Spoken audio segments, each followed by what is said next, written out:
The West is so far disconnected from the East that it sometimes doesn't recognize its own discriminatory policies against it. That was the sentiment during the 2004 and 2007 Eastern European enlargements of the European Union, where one Eastern enlargement brought about a treaty that could impose work restrictions and the other was enough to actually enforce it. Yes, you could be right to assume that no other country outside of Eastern Europe has had to deal with such a circumstance. Member states had their reasons to back up their concerns. The mass influx of migrants would be too much for the home countries to bear, especially for their job market to accommodate. This rhetoric took a more aggressive approach during the Brexit movement, and many people claimed that Eastern Europeans had stolen their jobs. Well, now they've left. Has the United Kingdom eradicated unemployment? Is the job market thriving, or did Brexit push out workers who'd become essential to the fabric of the UK's job market? A supranational economic and political alliance of 27 European nations, that's the European Union, simply the EU. 27 states have gained membership, many more are in the vetting process, and so far, only one nation has walked away from the Union. That would be the United Kingdom, but we'll get to that in a moment. Its popularity is seated in the fact that the EU quite literally breaks barriers. Conversely, the UK wants to renege on its membership because of the member states' own lack of sovereignty. That simple fact alone should tell you that while the EU is widely popular, it's also widely controversial. What the EU should get credit for, however, is the single market. That became a major point of contention when Brexit was taking place and a deal or no-deal Brexit was proposed. The single market allows member states access to trade with one another without incurring additional costs, taxes, and customs challenges. The EU also deserves credit for free movement, which allows EU member state citizens to freely travel between countries. The list of benefits goes on and on. Consumer rights, digital rights, business growth, international cooperation, and an endless list of benefits provided by the Union. The Euro's inclusivity would have been on this list too, but that was another thing that the British took issue with and what led to Brexit. Basically, the Union has been seen as both beneficial and not. It depends on your vantage point. But despite the controversies, few and far between, European nations have wanted to gain membership in the largest cooperation effort in Europe. Here's how they would go about it. The first step is seemingly obvious: applying for candidacy. A country wishing to join the EU must submit a membership application to the Council of the EU. The Council then asks the European Commission to check the applicant country's ability to fulfill the membership criteria. Based on the Commission's recommendations, the Council decides whether to grant the country candidate status and to begin formal negotiations for its accession to the Union. All EU member states must agree on this decision. Then comes member negotiations, during which the candidate country prepares to implement EU laws and standards, also known as the acquis.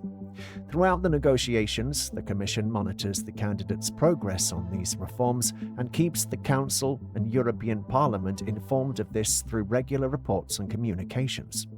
Lastly, accession. Once the negotiations are complete, the Commission gives its opinion on whether the candidate is ready to become a member state.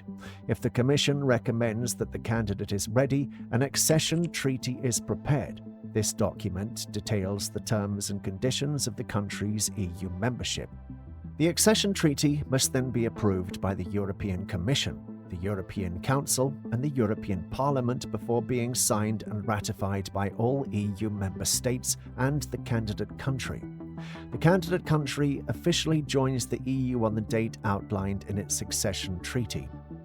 A fairly straightforward process, isn't it? But now let's take a look at some facts. How long did it take some countries from the date of their application to formally join the Union? For Finland, the process wrapped up relatively soon. The nation applied in 1992 and became a member in 1995. Sweden had applied a year earlier and was granted membership around the same time as Finland. The United Kingdom applied in 1967 and became a member of the Union in 1973. Meanwhile, Belgium, West Germany, Spain, France, Italy, Netherlands, and Luxembourg were founding states in 1952. Let's move east now and talk about Poland, Bulgaria, and Romania. Poland applied in 1994 and was granted membership in 2004. Bulgaria applied in 1995 and was granted membership in 2004. And Romania applied in 1995 and was granted membership in 2007. There's been a longer wait time for countries outside of Western Europe. Now, the largest European alliance won't acknowledge these numbers as anything other than just that, numbers that can be miscontextualized, while they have nothing to do with the Union's very specific application process. In the late 1980s, just before the Soviet Union's dissolution, Mikhail Gorbachev, the former president of the Soviet Union, introduced the Sinatra Doctrine, signaling that the USSR would no longer interfere in the internal affairs of other nations. This effectively allowed Central and Eastern European countries such as Czechoslovakia and Hungary to free themselves from Soviet control or Soviet-backed authoritarian regimes. These nations sought to consolidate their new democracies by joining Western international organizations, including the EU and NATO, which were seen as crucial to preventing a return to Russian influence. Despite this, the EU was initially hesitant to swiftly accept these countries' membership applications. The rapid collapse of communism and the sudden reunification of Germany created economic and political challenges for the EU, which was also focused on progressing its monetary union project. In the early stages, the EU directed countries from the European Free Trade Association toward the European Economic Area rather than full membership. However, Central and Eastern European states persisted in their efforts with support from the United States, who pushed the EU to consider membership as a temporary guarantee, while NATO expansion was approached more cautiously to avoid alarming Russia. Although there were no initial attempts to limit the number of new members, the EU eventually opened negotiations with 10 countries, aided by shifts in Cyprus and Malta's position, leading to their inclusion. On May 1, 2004, 8 Central and Eastern European nations officially joined the EU. This marked the largest single enlargement in terms of population and number of countries, although not in GDP. While some older EU members were concerned about the less developed economies of these new states, others, like the UK, immediately allowed access to their job markets, whereas most countries placed temporary restrictions on labour mobility. Romania and Bulgaria were denied membership for the 2004 expansion, but joined on January 1, 2007. Like their predecessors, they faced temporary restrictions on their citizens' working rights until 2014. Let's talk about that, actually. Did you know that Romania was the first post-communist country to have official relations with the European community? After the Romanian Revolution of 1989, joining the EU became a primary goal for all Romanian governments and major political parties. Romania signed a European agreement in 1993 and officially applied for EU membership on June 22, 1995. Along with the application, Romania submitted the Snagov Declaration, which was endorsed by 14 major political parties, expressing unanimous support for EU accession. Bulgaria also applied for EU membership on December 14, 1995. Throughout the 2000s, both countries undertook significant reforms to meet EU requirements. These reforms included strengthening democratic institutions, upholding the rule of law, respecting human rights, ensuring freedom of expression, and establishing a functioning market economy.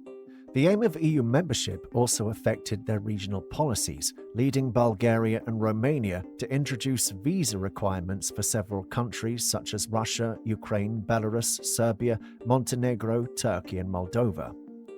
On June 22, 2004, an association committee meeting was held between the EU and the candidate countries, Bulgaria and Romania, to review their progress.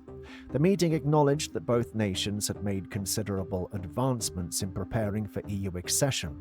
However, it pointed out the need for further judicial reforms, particularly in the pre-trial phases, and more efforts to combat political corruption and organized crime, including human trafficking. These findings were detailed in the 2004 regular report on Bulgaria and Romania's progress. But did this mean the same treatment for Romanians and Bulgarians who had just joined the alliance, or was there a difference between how they were treated and how Western Europeans were? The unfortunate answer is that yes, there was a difference.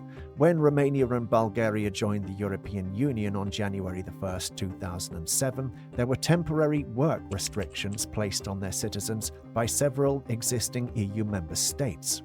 These restrictions were unusual because of other countries that had joined the EU in earlier expansions that did not face the same level of limitations. Why? Well, many Western European countries, especially those with larger economies, were worried that a sudden influx of Romanian and Bulgarian workers could lead to pressure on local job markets and social services. To address these concerns, they negotiated special conditions as part of the 2005 Treaty of Accession for Romania and Bulgaria.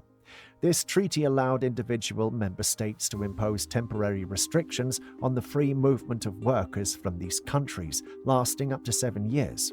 While some nations, such as the United Kingdom and Ireland, initially allowed more open access, others like Germany and France maintained stricter control until the end of the 7 years in 2014. These restrictions were fully lifted on January 1, 2014, allowing Romanian and Bulgarian citizens to work freely across all EU member states. But again, why? Why were these restrictions in place during the second Eastern enlargement of the EU based on the treaty that was put into effect during the first Eastern enlargement? One enlargement raised enough concern to put the treaty into place, and the other, apparently, was enough for the EU states to implement it. Why was there such a disconnect? Eastern Europeans were never accepted into the United Kingdom, and that was a rhetoric that sprung up both during the Eastern enlargement of the EU and in 2016 when the UK announced its decision to formally withdraw from the Union. The spike in hate crimes followed the 2016 vote and served as a reminder that the EU never truly integrated Eastern Europe. From loyalist attacks in Belfast in 2009 that forced more than 100 Romanians to abandon their homes, to the brutal murder of a Polish worker in Wrexham in 2007, Poles, Romanians, and other Eastern Europeans have been targeted and victimized by racially motivated aggression for years now. The rise in hate crime rates was put at 41% by a Home Office report in the year immediately after the Brexit vote, with 5,468 incidents recorded in 2017. A small but vocal group of Brexit supporters expressed hostility, and there was a rise in reports of hate crimes. The wave of post-Brexit hostility, particularly against Eastern Europeans like Poles, was concerning but not new. For years, Eastern Europeans were targeted by tabloids. In one British town, leaflets were distributed inciting propaganda against the Poles. There is a history of racially motivated attacks against Eastern Europeans, from assaults in Northern Ireland to the murder of a Polish worker in Wrexham. Between 2012 and 2015, Northern Ireland saw a 162% rise in racist crimes against Eastern Europeans. In Scotland, the number of such attacks against Polish white and other white victims rose by 410% between 2005 and 2014. Reports from the Federation of Poles in Great Britain in 2010 indicated a 20% increase in racist incidents against Poles. Leave voters got what they asked for when Eastern Europeans started retracting from the United Kingdom one by one following Britain's formal withdrawal in 2020. This was what they'd asked for. They wanted the Eastern Europeans to leave the UK job market in an effort to reclaim British jobs for British people. That was the slogan many Leave campaigners had adopted, and it was one that got the most reaction out of the public. One study found that the vote for Brexit was not driven by one factor, but reflected a complex and cross-cutting mix of calculations, emotions, and cues, but anxiety over immigration was the dominant factor. Of course, political leaders like Boris Johnson and Nigel Farage, people's assessments of how Brexit would change their lives, and their worries about the risks that might follow all played a role. But immigration had a bigger role. That being said, in 2021 it was revealed that Tesco was hiring Polish workers to work in its stores and drive lorries because it could not fill vacancies. Research by the Chartered Institute of Personnel Development found almost 1 in 3 employers were planning to recruit workers from overseas. This attraction is mutual. A poll by recruitment firm TotalJobs.com has reported that 69% of its candidates from Eastern Europe said the UK was where they wanted to work. These stats and numbers are admittedly interesting, but they're also confusing. The same people who wanted to drive out Eastern European migrants are now the ones asking them back. The London School of Economics set out to understand what led to the backtracking. To start off, the reason why immigration and the job market was such a hotly contested topic during the Brexit age was because of the difference between statistics and lived experiences.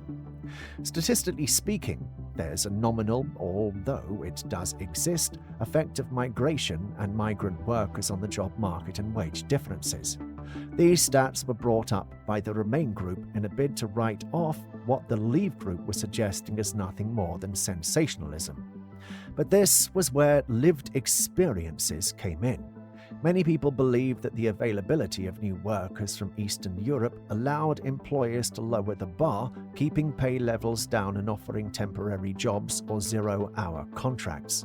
The London School of Economics set out to understand the disconnect by involving 24 employers in construction, hospitality, and food and drink sectors.